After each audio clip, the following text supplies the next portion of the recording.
We'll be providing an additional update as we have moved now into the investigation phase of this tragic incident. I'll be making some prepared remarks and will not be taking questions. My name is Chief Sean Barnes, Shonbarnes, and I'm the Chief of Police for the Madison Police Department.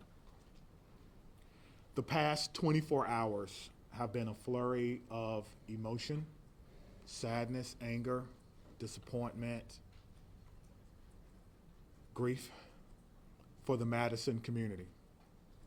We were brought together by a tragedy, and today 3 families woke up this morning to a world without a loved one. And that can never be outdone. In the midst of this tragedy, our community has come together in an incredible demonstration of support from Madison and indeed the state of Wisconsin and our nation. I cannot express enough gratitude to the many emergency response agencies who provided direct support to the Madison Police Department.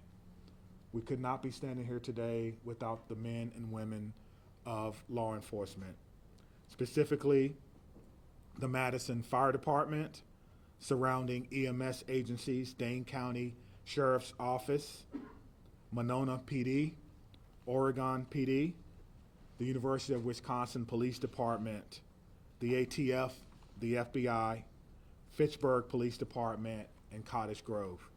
A special thank you from me to all of these agencies. Thank you so much.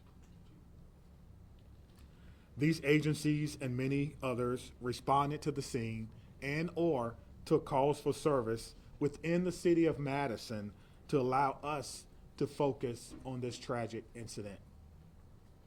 Student reunification with their loved ones could not have happened as swiftly as it did without the assistance of SSM Health Dean Medical Clinic as well as the Quick Trip.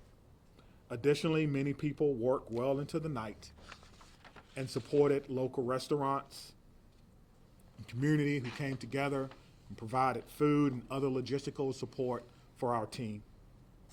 Yesterday, we came together as one team, as one Madison, as one country, and we should feel incredibly proud about our response. I'll be providing some updates at this time, but before I do that, I'd like to provide an important clarification. Yesterday, after looking at the computer-aided dispatch system, it seems as if a call came from a second grader. It actually read, the call came from a second grade teacher. That was a mistake.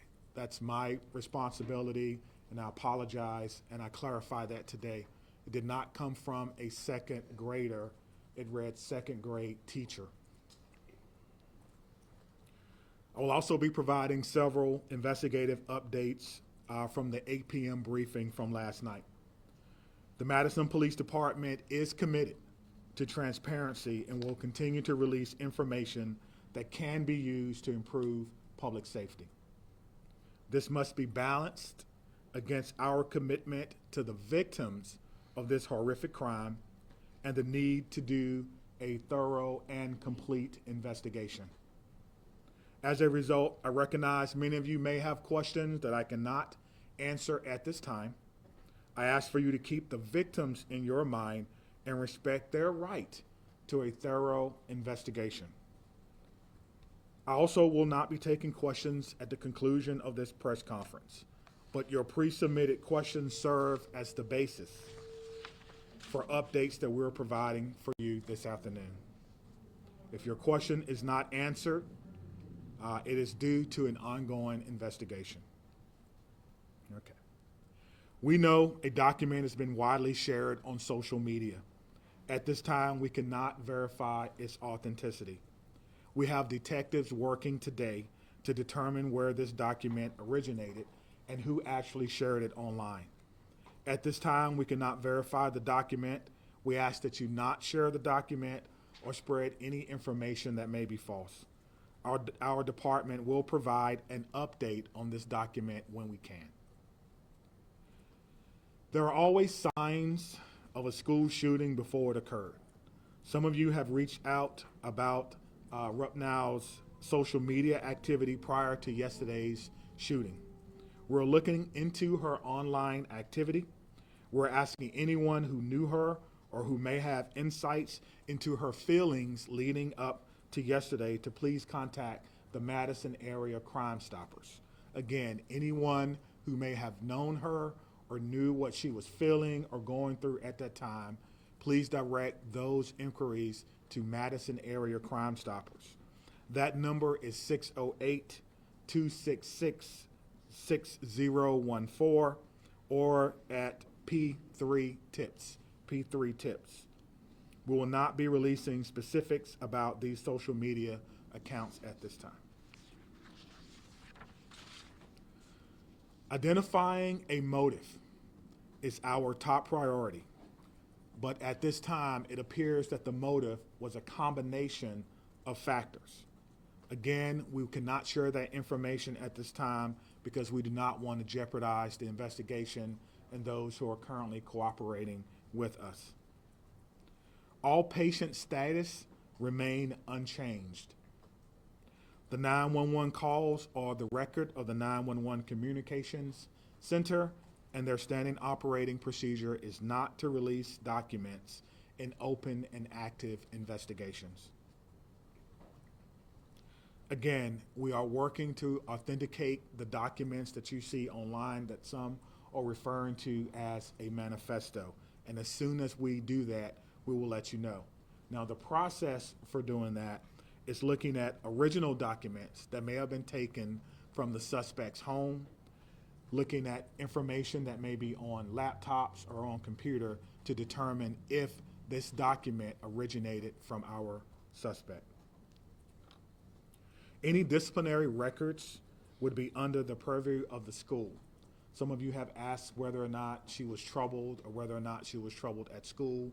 We do not have those records. We're not the proprietor of those. On the question of bullying, we're talking to students to understand whether bullying was one of those multiple factors that I mentioned earlier. Some have asked if people were specifically targeted. Everyone was targeted in this incident, and everyone was put in equal danger. Today, numerous MMSD schools were targeted by false threats, often known as swatting. We're working closely with the Madison Metropolitan School District to determine where these originated and to investigate this call. We do not believe that there are any current threats to any Madison area schools, and will continue to investigate these calls and any threats of violence as they come in. Let me be clear on this point. Making false threats is a crime, and we are working with the district attorneys to prosecute these crimes as information is gathered. And if we have to do that, we certainly will. I encourage all parents, all family members to talk to your loved ones about this. We will determine where they originated. We'll use federal partners if we have to and levy those charges as well. As we continue to investigate what happened yesterday, we're keeping the victims and their families in the front of our minds. We want to thank the countless people and organizations who've reached out to support them, as well as the Dane County Victim Witness Unit and the Dane County Emergency Management, who provided direct support to the families. To the Abundant Life Christian Academy, this is a hurting and haunting situation, and the many survivors will need our continued support, and we pledge to give them that in the days, months, and even years ahead. As a community, we must not allow violence or any act of violence to define us.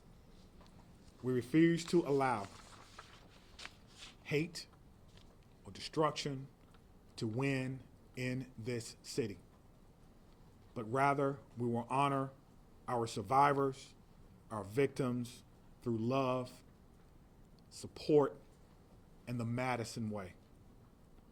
Please continue to take care of yourself and take care of each other. At this time, we have several officers who who are working today who was working yesterday. They were given the opportunity to stay home on what we commonly refer to as an administrative day. They were offered peer support, emergency assistance program through our city. But those officers chose to come to work today and serve their community.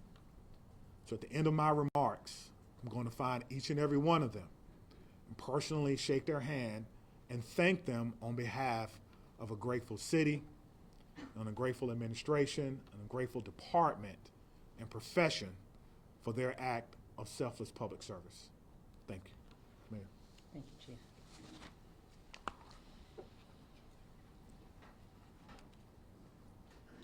I want to start where the Chief ended, which is just asking everyone in this room and within the sound of my voice to take a minute. It's been an incredibly difficult 24 plus hours at this point in time. And we're all human, including each and every one of you in the media who is covering this really tragic event. Please remember that you're human and take care of yourselves. We all need to do that. Drink water. Take a moment. Access whatever mental health resources you need. Because that's our job now, is to take care of ourselves so we can take care of each other and our community. Yesterday, the Madison community experienced a terrible and traumatic event. If there's any positive in it, it's that the educators at Abundant Life, our local law enforcement and first responders, and our community partners were prepared to respond. They acted without hesitation to protect our children, and I'm grateful and humbled by their actions. It's a day that I hoped never would come to our city, but like so many other communities, here we are. We will never be the same, but we will get through this together. I want to ask again that everyone, please respect the privacy of the victims, their families, and those in the Abundant Life community. Right now, our full focus is on caring for those impacted. First and foremost, the victims and their families, the Abundant Life students and educators, our first responders, the students and educators across the city who woke up this morning and went into a school building not knowing if they would come home tonight. The incredible bravery of that act. I think all of our students and educators are feeling scared and vulnerable right now. We are also trying to care for our whole community, because I believe we are all fearful and grieving and impacted. The City of Madison is working closely with Dane County, with community partners, with state and federal government resources to provide support and counseling to all those affected. I want to direct folks to a new city resource website that's available at cityofmadison.com/resources, which includes trauma-informed community resources, updates, community mental health resources, and information about vigils, other public events, and where folks can donate to support the Abundant Life families in our community. I want to highlight two things that are also on that website, and once again, that website is cityofmadison.com/resources.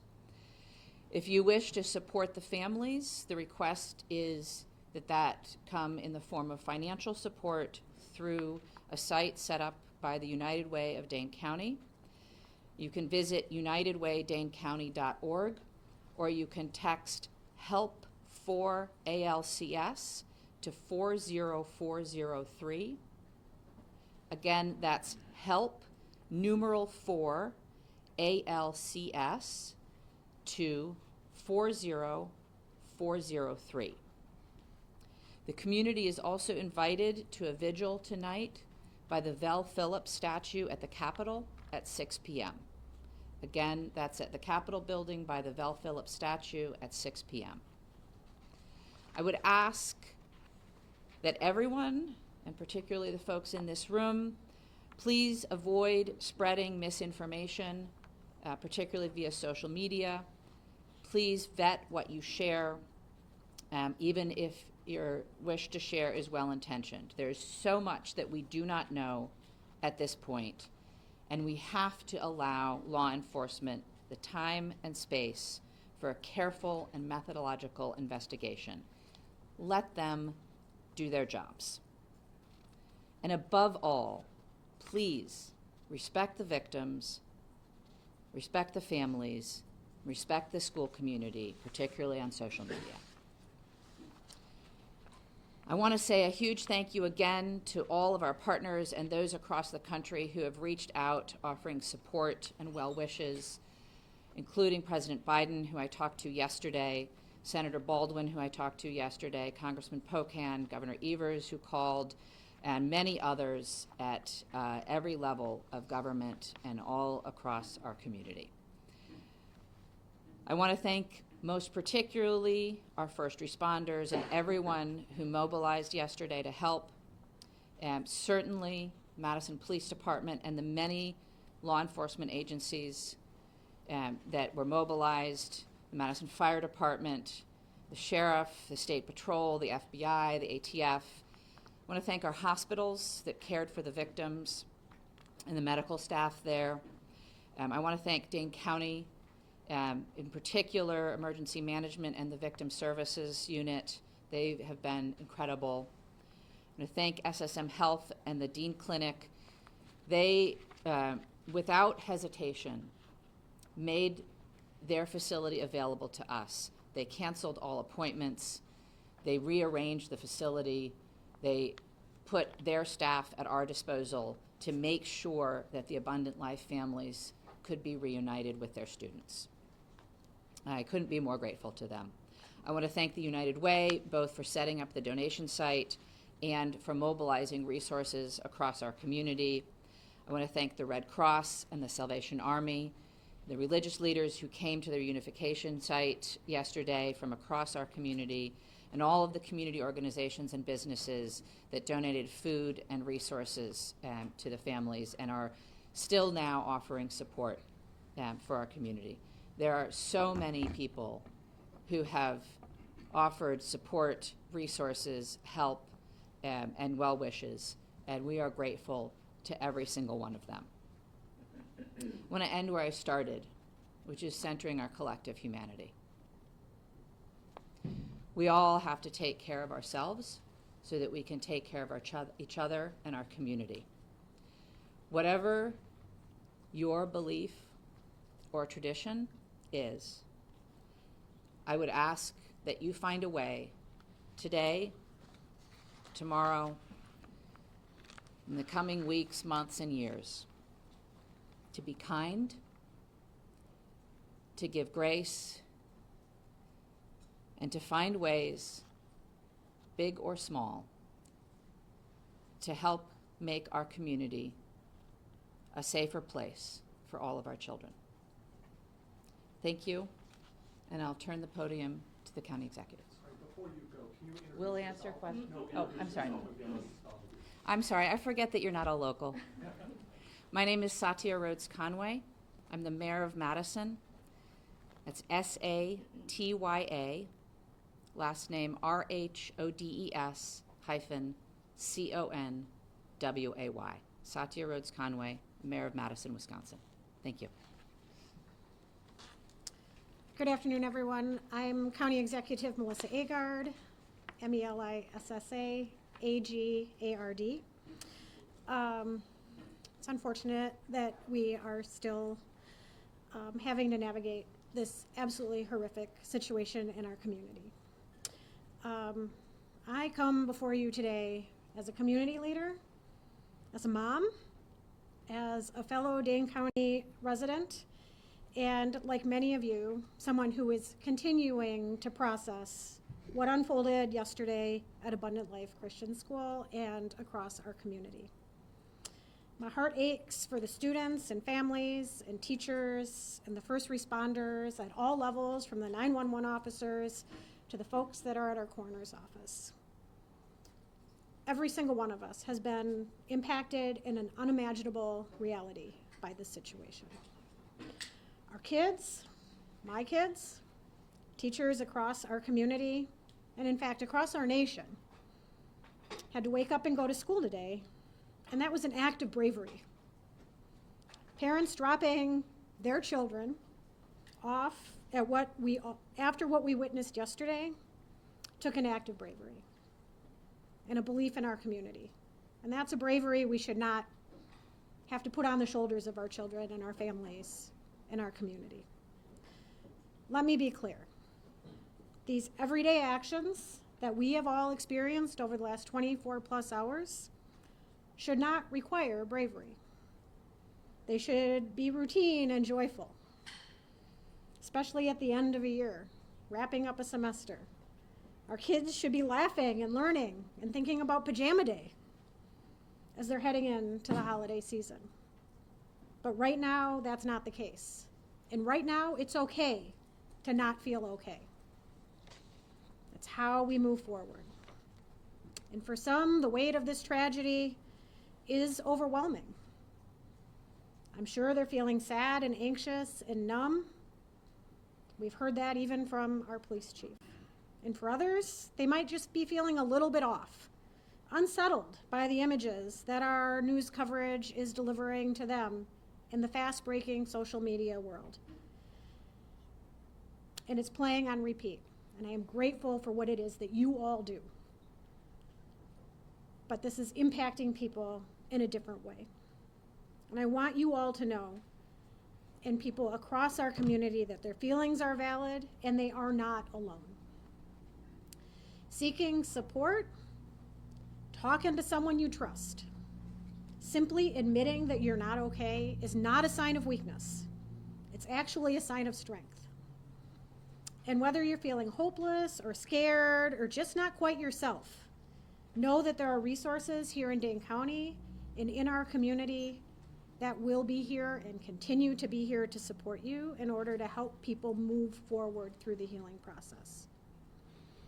Believe me, we are in this together. That is the Dane County way. That's what we do best. Through painful conversations and tears and hugs and vigils, we're going to heal. We're not going to be the same, but we're going to heal. Part of that process is setting aside complacency and demanding change. As someone who served 12 years in our legislature and had a front row seat to the inaction of addressing gun violence in our communities, I'm not stepping aside from that mission in my life. There's going to be public debate about the motives and other aspects of this mass shooting, but let us remember this fact. Gun violence is the #1 killer of children in this country. That's a legacy we cannot accept. We cannot accept that.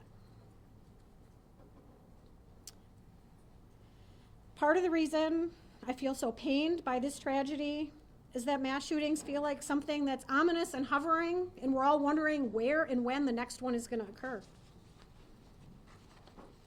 And guess what? It happened here. It happened right here. And I am so proud of the folks that I work with at the county and that the mayor works with in the city and our partners at the federal, state, and local level, and how it is that we've stepped up and responded to support people. Could we do better? Could we do different? I am sure. But did we do well? I am proud of the work that has been done in this community over the last 24 hours.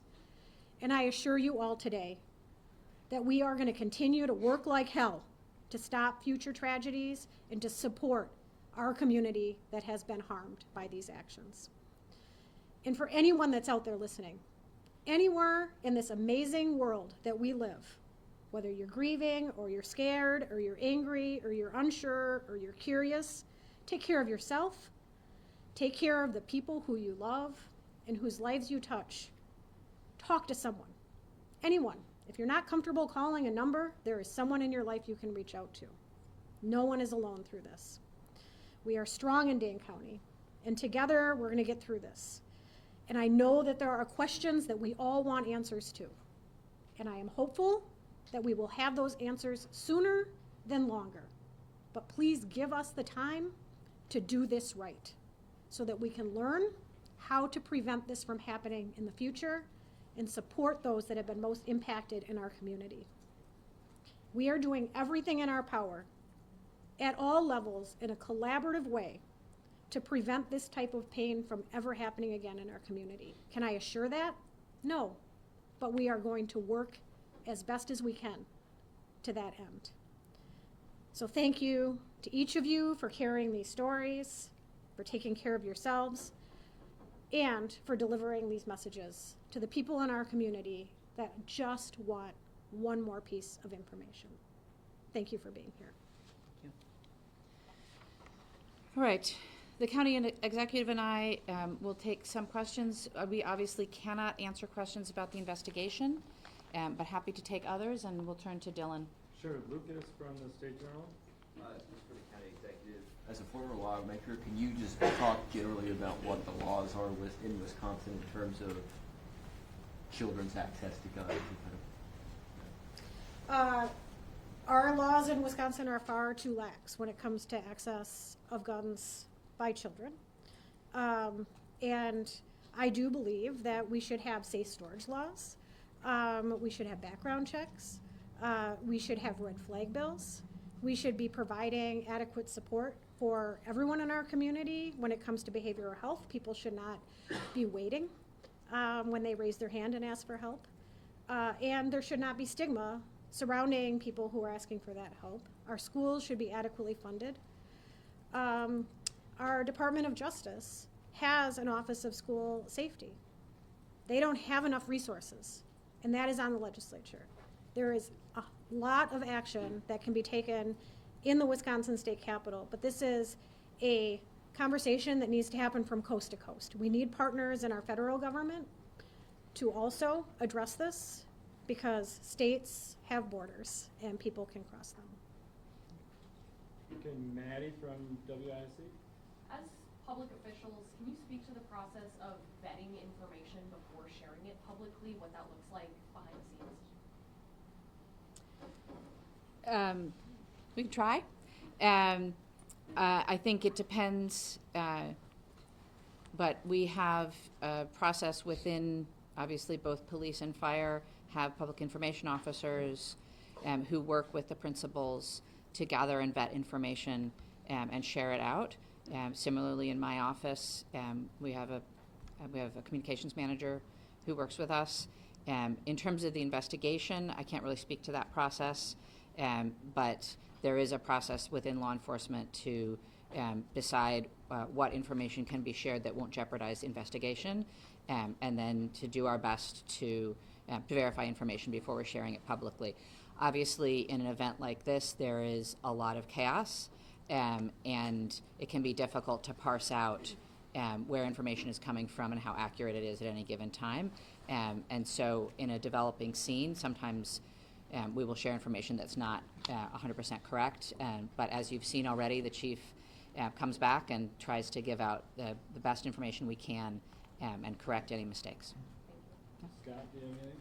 Do either of you believe that there are any charges brought against the parents or anyone else involved in this incident? I think it's far too early to comment on that. As the investigation proceeds, I think law enforcement will take the steps necessary, but we don't know nearly enough yet. Cody, do you have a question? Okay, Madison? Seeing as Police Chief Sean Barnes is not here, maybe somebody else who is here with law enforcement can speak to this. He mentioned yesterday that the family or the father seems to be cooperating. If you drive past the house that they were searching, that doesn't look like the home of somebody who is cooperating. So maybe can you explain to an untrained eye the state and the condition of the home and the manner of which it is in at the moment? Is there anyone here that can speak to that? Sorry, we'll have to follow up on that for you. Chloe? Again, I'm not sure if anyone is able to speak to this, but I know Chief Barnes kind of briefly mentioned that students are talking about if the suspect is, talking or was bullied. Is there anyone that can, speak to that right now? If students are coming forward at this time and sharing what they saw and heard in school yesterday, or their relationship with the student. So I think broadly, at this point in time, it's a very active investigation. You heard the chief ask folks who want to share any information that they may have to share that via Crime Stoppers, and I would echo that if anybody has information that's relevant to the investigation, to please share it through Crime Stoppers. I think today is going to be a very difficult day for all of our students in Madison. I know that our schools and teachers are doing their best to support kids. And I think the county exec has kids, as I do not, so she may know more about that. So I do have a son in our Madison schools, and it was hard for him to get up and go to school today. And then the school was locked down because many schools in Madison area were locked down due to swatting. And that was triggering not only to him and his peers, but to family members and educators. And the world that our kids are in now is very different than the one I grew up in. They have access to social media and digital communication in the palm of their hands. And they are oftentimes sharing information that has no source. It is our jobs as adults and as folks on the front lines to remind them that nothing is valid that they are sharing at this point in time, but to be there as they continue to process this. Again, my message to my son and to his friends and to other families that have been reaching out is, if you do feel that you have any information, if you feel like it might be something that would be helpful and you're not quite sure, you should still call Crime Stoppers. The smallest piece of information could be the last piece of information that we need.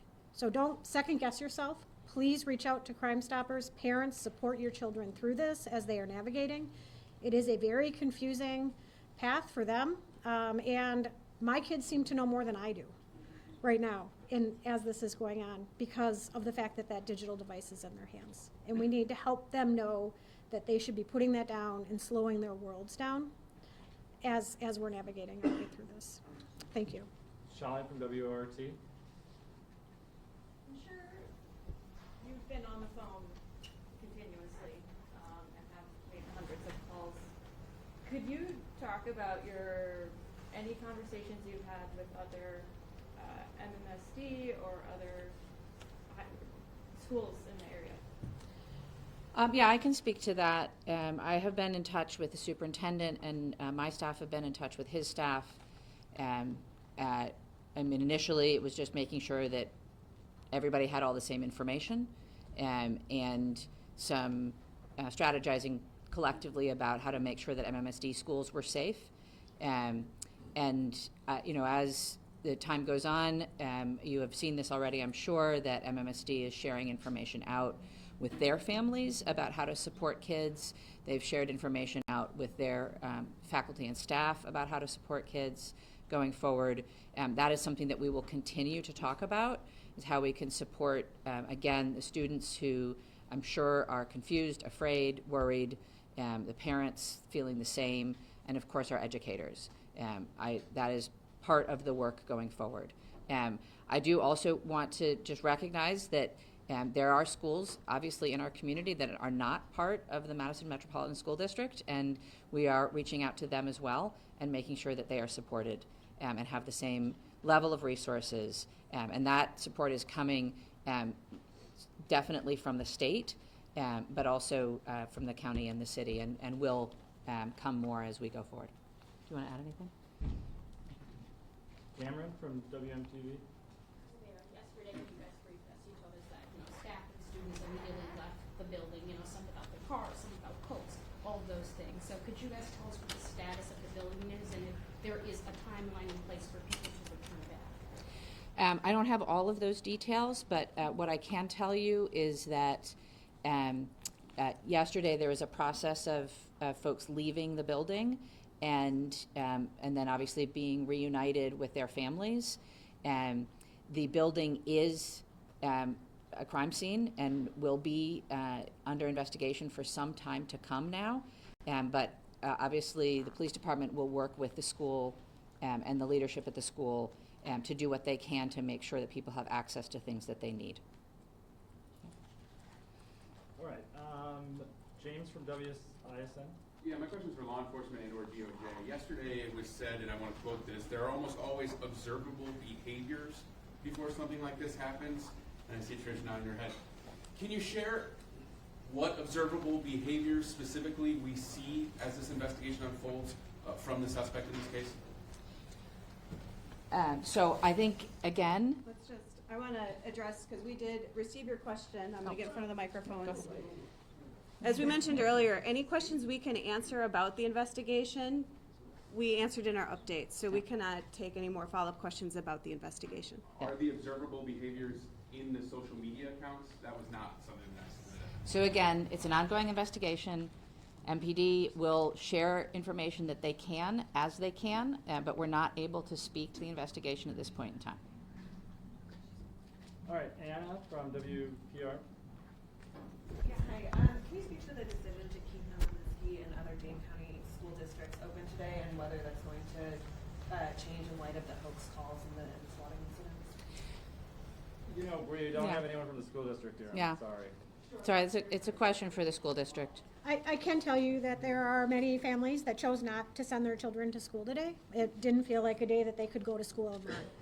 That was a highly personal decision that individual families made. I honor local control. I honor our local governments and our school boards and our superintendents, and they are navigating this best as they can for their communities. All right, David from the Journal Sentinel. Hey, thanks for taking my question.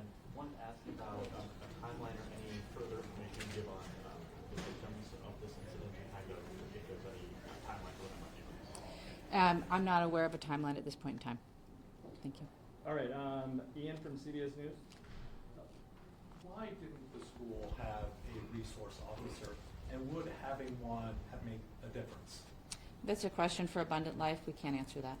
Would having resource officers, I'm told that Madison doesn't have resource officers in their schools. This is something that would be... So again, that's a decision that's made by the individual schools and school districts, so it's not something that we can speak to. Brianna? Two questions, if I may. One, the police chief made a correction saying that it was actually a second grade teacher who made that 911 call. Have officials been in touch with that teacher? Is there anything you can share about who the teacher is? There's nothing we can share at this point in time. And then, are you able to speak to the general protocols about bullying? How does the school monitor bullying? Do they have protocols in place to monitor how that happens? Again, we don't represent Abundant Life, and so we're not able to answer questions for the school. All right, Shaq? Is anyone from Abundant Life able to speak, or she just had it. Okay, I'm sorry. Okay, we gotta wrap it up here. So we'll go. Well, Mayor Conway, are you able to just say? I mean, right now we know the victims as students and teachers, nothing more. Can you just speak a little bit more to that? I understand you're trying to respect their privacy, but can you speak a little bit more to the personality? Were they engaged in sports? Were they beloved by the community? I'm sorry, we can't share anything more at this time, and it's Rhodes Conway. Oh, excuse me. Yeah. We really can't share that. Okay, so Adam from CBS 58. Sure. So it's been 27 hours now. Why can't we share the identities of the victims? It is my first priority, and I believe the priority of many of us here, to respect their privacy and their timeline. These are folks that have been deeply impacted by trauma and are grieving. And frankly, I think it should be up to them whether and if they want to share any personal identifying information with anyone at all. But it's not up to me. It's a law enforcement decision. And so when law enforcement feels like that's appropriate, they will share that information. The shooter was named yesterday. Do you know why the victims were not named? No, that's a law enforcement decision. He unfortunately walked out the door, too. Do you know when we'll be able to talk to him? I don't. Adding off that question, I mean, we've been sitting here for the last 27 hours, as Adam mentioned. Why would you guys not have the proper people in place to answer some of these questions you guys, including the fire chief, have sat here and tried to say that you want to dispel rumors on social media. You want to make sure that you're giving factual information. We're asking questions that have been circulating on social media, including rumors about the victims. Why not provide clarification and actually have people here to answer those questions to set the record straight? I don't know how many times I can say this. We will share good factual information when we can. None of you is obliged to stay here. You're free to leave. You don't have to be sitting in this room if you don't want to. We will share information when we can. It's very important that that information be as factual as possible. All right, I'm going to say this and then we're done. It is absolutely none of y'all's business who was harmed in this incident. Please have some human decency and respect for the people who lost loved ones or were injured themselves or whose children were injured. Just have some human decency, folks. Leave them alone. Let them grieve. Let them recover. Let them heal. Don't feed off their pain. We'll share what we can when we can, and not before that. Thank you.